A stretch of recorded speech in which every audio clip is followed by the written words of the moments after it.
This is Bob from Laugh and Grow Fat Reviews, and today's mini review is Resident Evil Gaiden for the Game Boy Color. First of all, yes, this is a real game, and yes, there is a legitimate story for why it exists. Back after the release of Resident Evil 1, Capcom tried to develop a remake for the Game Boy Color.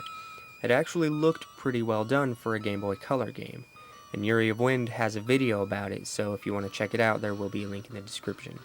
But it was unfortunately cancelled. Or is it unfortunate? See, after it was cancelled, hope for a Game Boy Color Resident Evil wasn't lost. They then went into development for Resident Evil Gaiden. You play as Barry Burton, Leon Kennedy, and an orphan named Lucia. Yeah, I think Leon has a thing for attracting little girls. But I personally love that combo because Leon and Barry are my two favorite Resident Evil characters.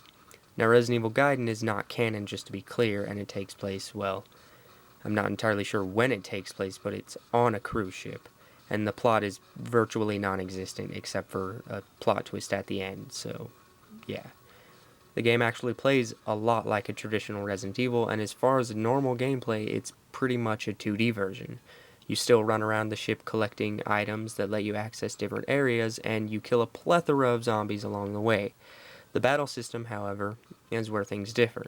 It's a timed button pressing sequence where a slider goes back and forth and you have to press the button in the right area to hit the zombie, and the longer it takes you to kill the zombie, the closer it creeps towards you. Overall, I honestly think this is in fact a decent game. It has everything that a traditional Resident Evil has, and it has its own style to make it unique.